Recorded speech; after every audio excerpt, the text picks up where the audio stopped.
Transcribed. Ladies and gentlemen, the Railroad Hour. And here comes our star-studded show train.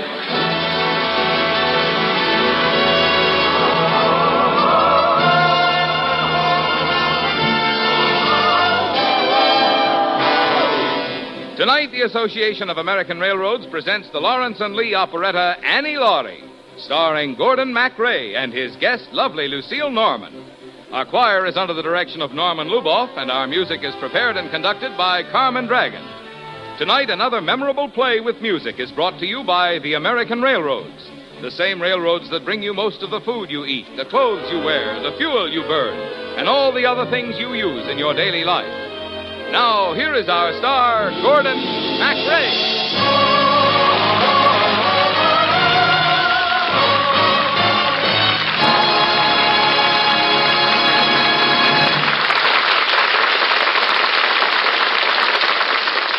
Thank you, Marvin Miller, and good evening, ladies and gentlemen. Tonight, Lucille Norman will be a lass named Jean Armour, and I'll be Bobby Burns, the lad who wrote the sweet songs that Scotland and the whole world sings. And here's the story of Annie Laurie. Maxwell's and sprays are bonny, wherever he falls for Have you ever been to Scotland, where the heather lies like a purple blanket on the heath, and where the lochs are silver teardrops in the valleys, and the mist is like a crown on the Heeland Hills? Or, on a festive day, have you been to the marketplace of a country town, when lads are in their Sunday kilts, and the pipes are playing a tune that no lassie can resist? Aye, that's my Scotland, the Scotland I love. Robin Burns, why are ye not dancing? I can't find me a lassie, Dunk. That's a rich one. There's no a lass in Ayrshire wouldn't have come a-running if ye asked her. Well, what's wrong with the music, Jamie? Well, you know, Robin, every good bagpipe's got the asthma, and you must give her time off for a sneeze. I'll have 100 pipers for the dancing on my wedding day. When'll that be, Robin? Oh, on the day I can afford to pay 100 pipers. Ha! A day of judgment will come sooner. We 100 pipers and on, we 100 pipers and on, we'll up and give them a blaw, blaw. We 100 pipers and on. Oh, it's over the border, oh, it's over the border, oh, we'll on and we'll march to the Carlisle Hall with yells, it's castle and on. We 100 pipers and on, we 100 pipers and on, we'll up and give them a blaw, blaw. We 100 pipers and on. We 100 pipers.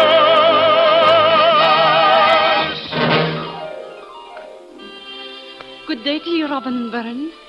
Good day to you, Jean Armour. That's a fine, brave song you sing. Aye, and I'll be singing it in the New World soon. What? Far away in the Isles of America, Jeannie. And you nor your father will be bothered to listen to my songs. You cannot leave Scotland. You must not heed what my father said. Oh, he's right. I'm nae a fit husband for ye. I'm a bad farmer who cannot plow a furrow straight, and a maker of songs that nobody sings but me. You understand, Robin. I cannot be your bride against my father's wish. Do you see me weeping salt tears? If Jean Armour will not marry me, there's a bonnier lass who will. She's already promised to me. Another lass? Will she go with you to America? Aye, she'll go with me anywhere I go. Maxwell's sprays are bonny where early thaws are due,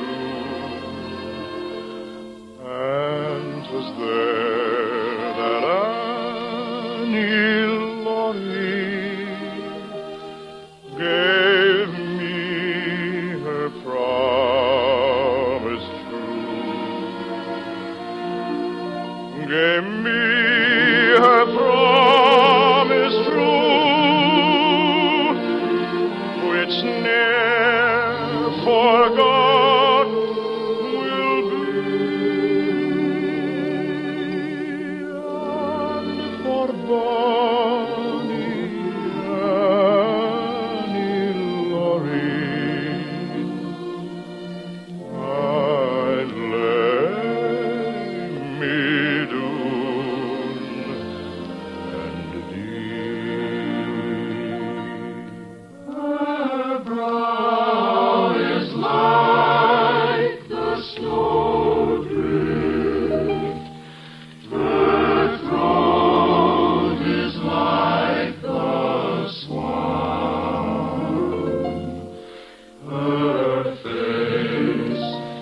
It is the fairest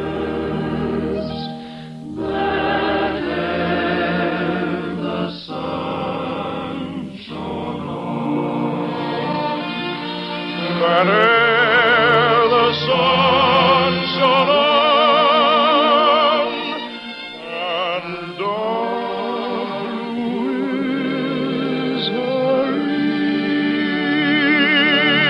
and for Bonnie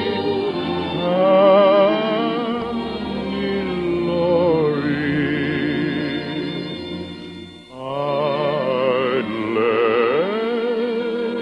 me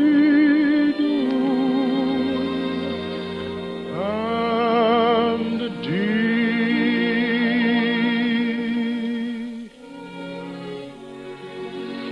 You never spoke to me before about a lass named Annie Laurie. Well, I didn't tell you everything about my life. I cannot believe it, Robin. After all the bonny songs and poems you wrote to me, and the whole time you was promised to another. Now, Jean Armour, dinna be sad, lass. A few more weeks, and I'll be across the great ocean. I'll no be here to trouble you with my kisses. 'Twas no trouble. 'Twas no trouble for me, either. Only remember me, Jean Armour, as the lad what took you walking in the twilight and stole a kiss or two from you in the gloaming. Remember? Roaming in the gloaming on the bonny banks of Clyde. Roaming in the gloaming with my laddie by my side. When the sun has gone to rest, that's the time that we love best. Oh, it's lovely roaming in the gloaming. One night in the gloaming we were tripping side by side. He kissed me twice and asked me once if I would be his bride. She was shy, so was I. We were both the same. But I got brave and braver on the journey coming home. Roaming in the gloaming on the bonny banks of Clyde. Roaming in the gloaming with my lassie by my side. When the sun has gone to rest, that's the time that we love best. Oh, it's lovely roaming in the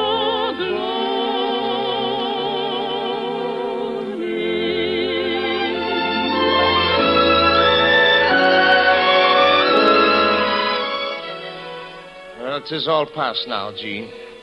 I'm bound for the Isles of America, where freedom's more than a word, and all men are brothers.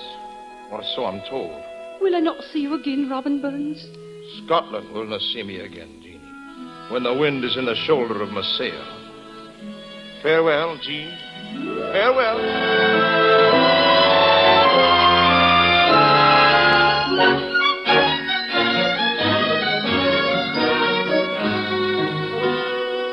What do you want from me, lass? Are ye Mr. Bark? Aye, The man what publishes the book for all the world to read? the same. I have some poems here. Poems? Did you write them? No, they were written to me by a lad named Robert Burns. Burns. I never heard of him. He's but a poor farmer in Ayrshire, about to go away from Scotland to try his luck in the Isles of America. But I cannot bear to see him go. So you came to Edinburgh to ask me to publish his songs. Is that the way of it, lass? 'Tis the way of it. Poems are a penny a peck. If you can give Robin but a few pounds for his verses, I think he might stay in Scotland. 'Twould make a bonny book, Mr. Bark. There's music in the words he writes. Hear how sweetly runs his song. Blow gently, sweet Afton, among thy green braes. Blow gently, I'll sing thee a song in thy praise.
gently swing after among thy green braes. Flow gently, sweet river, the theme of my land. My Mary, sleep by thy murmuring stream. Flow gently, sweet after.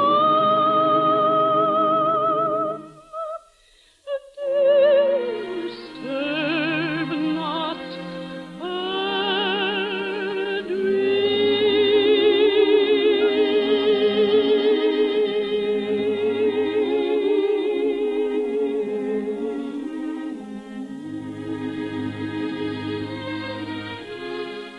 Tis a bonny ballad, lass. And you sing it as if you loved the lad who wrote it. I love him. Will you make a book of his poems, Mr. Bark, and send him what money you can, for he needs it sorely? It is a gamble, but if all his poems are the same lilt, I'll risk it. Lord bless you, sir. But give me your promise What promise, lass? that Robin Burns will never know the name of the lass what wrote you the verses.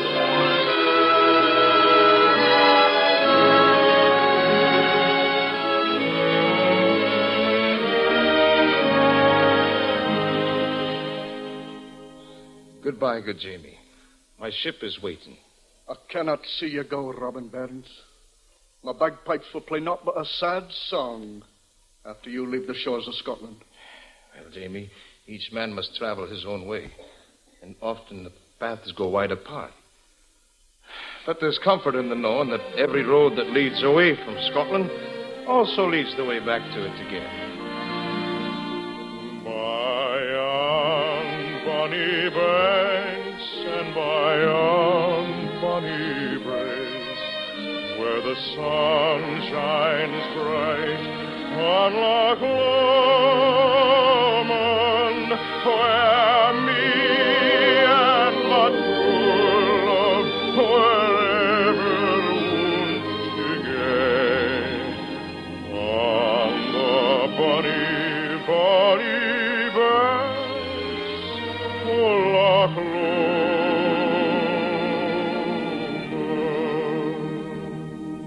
Lomond. Robin Burns, stay. Do not delay me, lads. I'm on my way. Wait, Robin, there's news in the mail from Edinburgh. Naught can stay me from my voyage, Duncan. Look. The songs of Robin Burns. My verses. Printed up in a regular book, like a schoolboy speller. Tis a thing of beauty, Robin. Makes me most wish I knew how to read. What's that? The green slip of paper.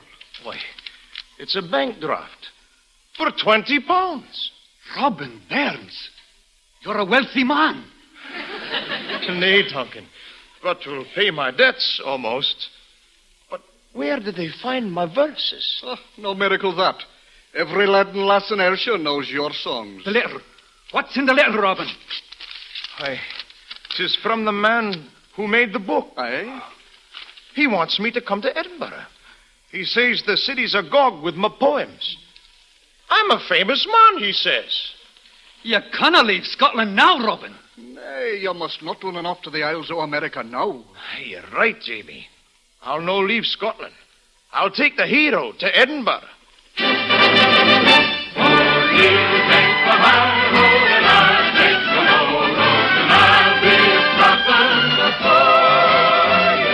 Where me and my true love wherever wound together, to the bonny, bonny banks of Loch Lomond. Goodbye. God bless you.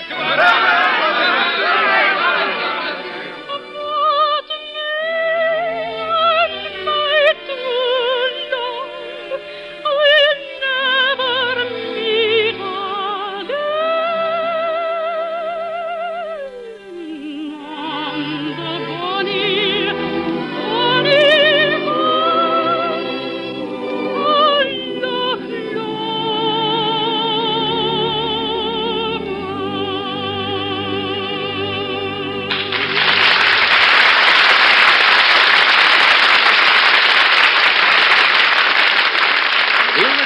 second act of Annie Laurie in just a moment.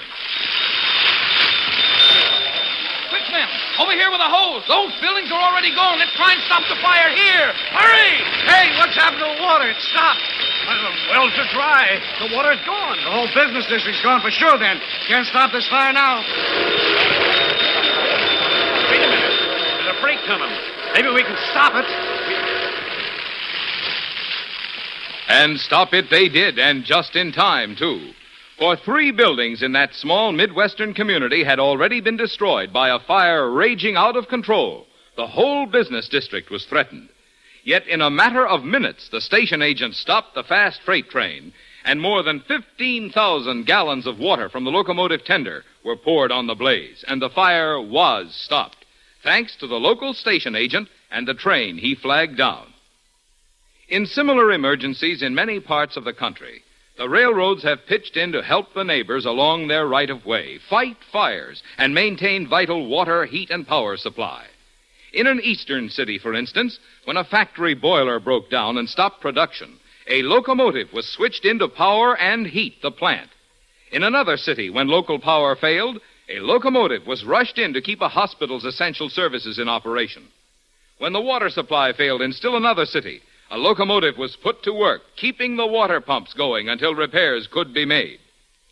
Yes, in time of emergency, whether it be local power failure or national disaster, the railroads have proved themselves to be helpful neighbors as well as essential carriers of all the things we need and use every day.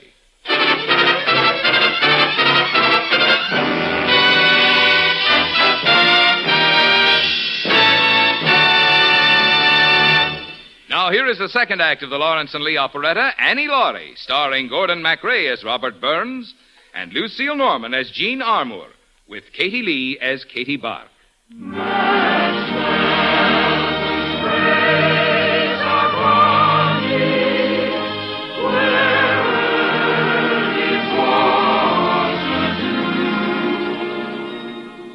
I couldn't have believed it.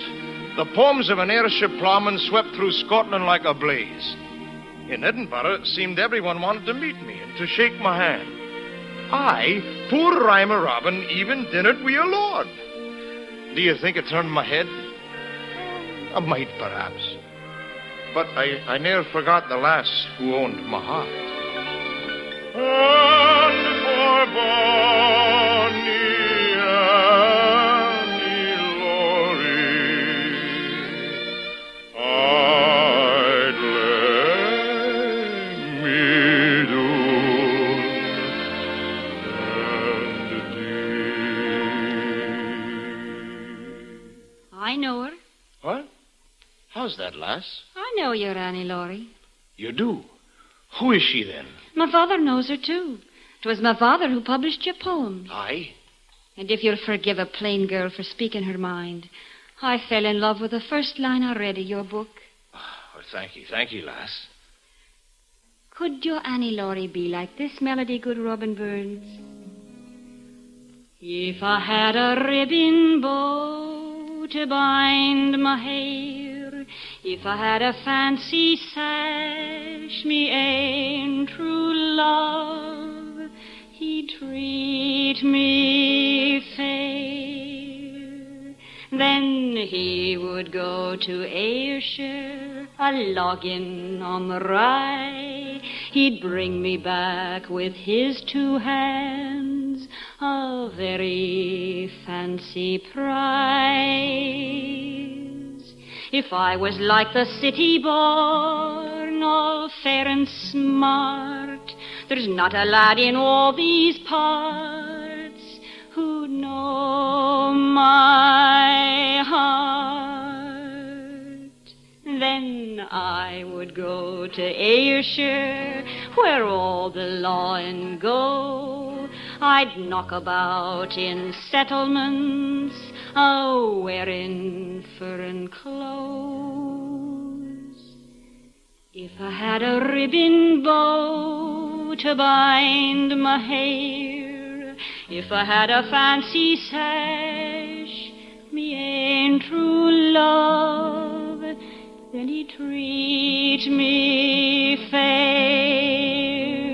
My red heels would go a-clashing where'er my fancy should. My love would see and wish that he had ta'en me when he could.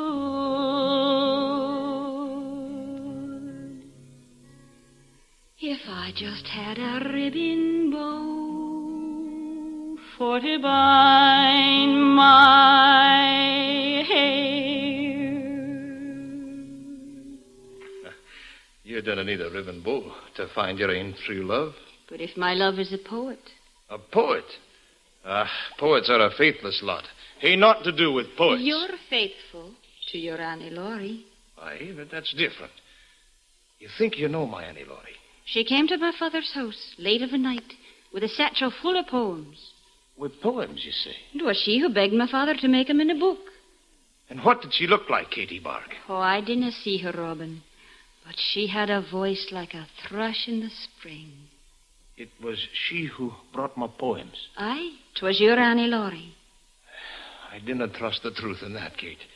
But I must leave the city now. I must go back to Ayrshire. Why, Robin? I didn't like riddles, lass. And I mean to hae the answer.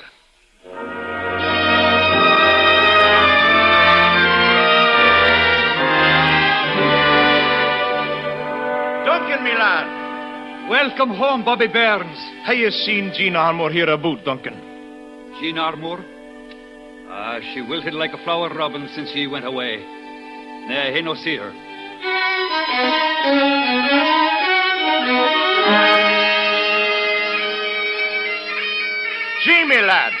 Jamie, lad, put down your pipes and tell me if you've seen my Jean Armour. Nay, Robin. She's a stranger to the town since you went away from Ayrshire. She's not been the same. But I hear she wanders by the banks of the River Rye all alone, morn and evening. The bank of the river. It's there I'll look for her, Jamie.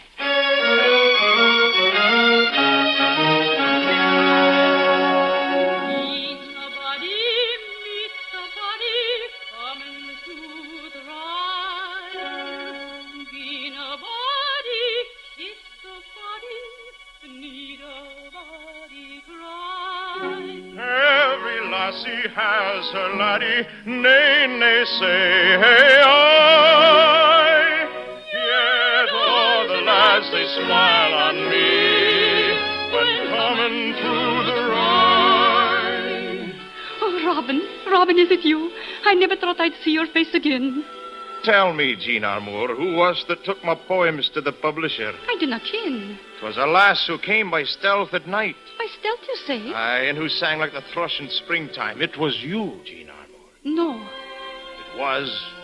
'Twas you, Jean, who turned the tide of my life. Not I. Who made a book of my songs and saved me from leaving my native hills. 'Twas you, Jean. And if it were me, Rhymer Robin, what matters it now?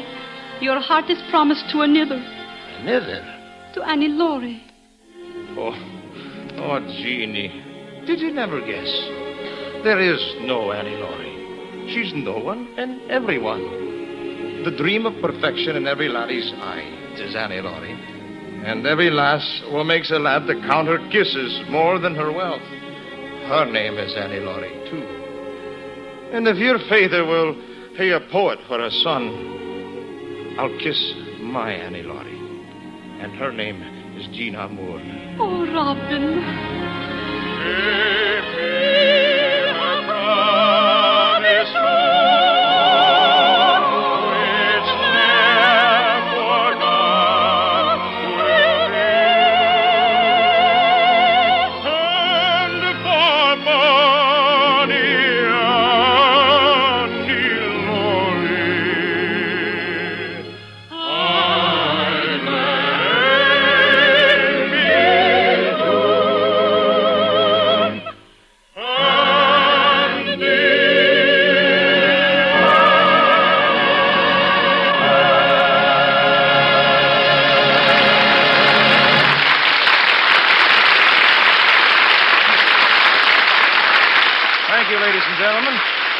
Lucille Norman will be back in just a moment. And our thanks to Katie Lee, who played Katie Bark, and to Herb Butterfield, Tom McKee, Jonathan Holt, and our entire company. Annie Laurie is a fictional version of the life and songs of Bobby Burns and was written by Lawrence and Lee. The Railroad Hour is brought to you each week at this same time by the American Railroads. Marvin? Perhaps you'd never thought about it this way, but railroads have long stood as a symbol of one of our basic freedoms. Freedom to go where we want when we want to. But there is an equally important freedom symbolized by the American newspaper, the freedom to know. These freedoms, the freedom to go and the freedom to know, have contributed jointly toward preserving the vitality of the American way of life. That's why the railroads are glad to take this opportunity to salute the American newspaper and the newspaperman for their unending struggle to preserve freedom of the press and the other freedoms we all hold so dear. Thank you, Marvin. Well, Gordon, we really took the grand tour to Scotland, didn't we? Aye, it is a great day for the Clan MacRae, Lucille. You took the high notes and I took the low notes. But you hit the high seas before me. Well, where's the show train stopping next Monday night, Gordon? Well, we're bound for Broadway again, Lucille, with the great Sigmund Romberg musical treat, Maytime. And we're mighty proud to welcome back to the show train that great star of the Metropolitan Opera, Miss Dorothy Kirsten. I promise you I won't miss next week's show. Good night, Gordon. Good night, Lucy. And we'll be expecting you back for another visit very, very soon. All aboard! Well, friends, it looks as though we're ready to pull out. And so until next week in Sigmund Romberg's Maytime, this is Gordon MacRae saying good night.